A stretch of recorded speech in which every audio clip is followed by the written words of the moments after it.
to start sucking breast? When I'm 50 years old. Breastfeeding is one of the most profoundly intimate connections a parent can share with their child.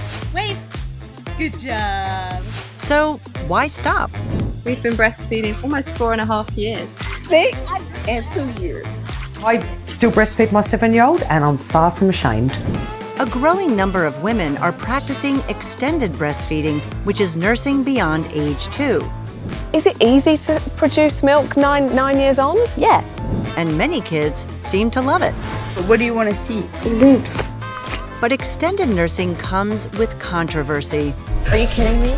If you can spill milk, you should not be breastfeeding. Quit breastfeeding the baby when they get teeth. Feed them some real food. Does breastfeeding a child until the age of 7 impact their psychological well-being? And what's the oldest age that a child has been breastfed? This is Your Body On. How long can you breastfeed? We've all heard the expression, breast is best. And it is.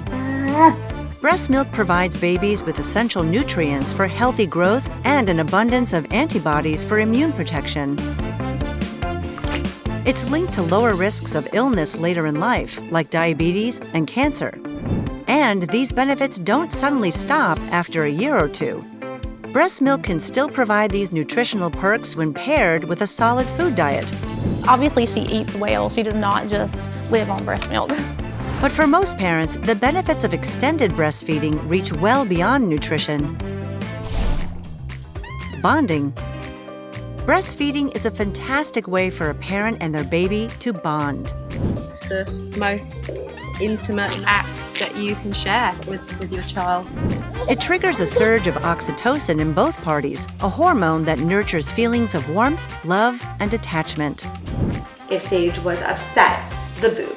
If she hurt herself, the boob. It's a cure-all solution for stress or anxiety. She's not feeling well. This is the time I nurse her.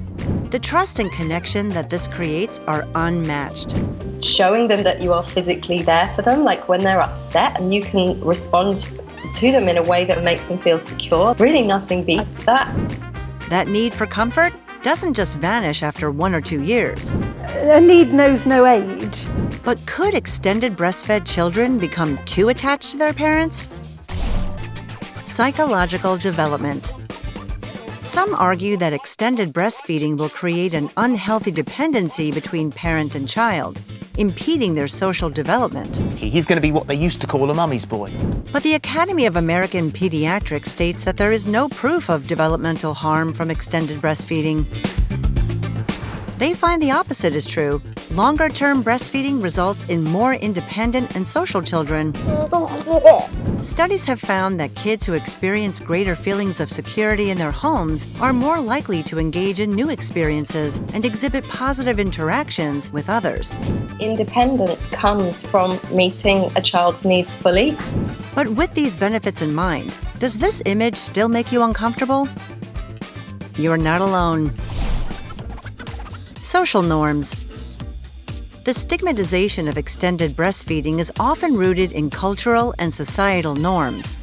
We don't see women breastfeeding, so it's unusual, it's odd, it's out of the box. The image of a child who can walk, talk, and eat, who is still breastfeeding, makes a lot of people uneasy due to its unconventional nature. Why is the titty coming out? That is a tad bit disturbing. If you're old enough to have a turkey sandwich, are you not too old to be breastfed? Some critics take it even further. What's been some of the worst criticism that you've copped? It's child abuse, it's pedophilia, it's incest. It is important to note that breastfeeding is not at all sexual. Although society has sexualized breasts, they are actually for one thing, and that is to make milk for our babies. There is nothing perverse about extended breastfeeding. But how do you know when to stop? Proponents of extended breastfeeding say when the child is ready. I just want to follow their lead. When it's time to stop, they'll let me know. Left to their own devices, kids typically wean from breastfeeding by around 5 or 6 years old, when their permanent teeth start coming in. Though in rare cases, a child may nurse longer. Charlotte Spink is considered the oldest known kid to have been breastfed. finally stopping at a whopping 10 years old. Her mother, Sharon, says, "We have a really, really close bond. Out of all my girls, I would have said she's probably the closest." Simply put, there is no right or wrong time to stop breastfeeding. It's totally up to the parent and child. Instead of judgment or shaming, let's normalize breastfeeding and keep an open mind toward those figuring out what's best for them and their babies. But did you know that breastfeeding isn't only for women? Yeah, men can lactate too. But that's for another episode of Your Body On.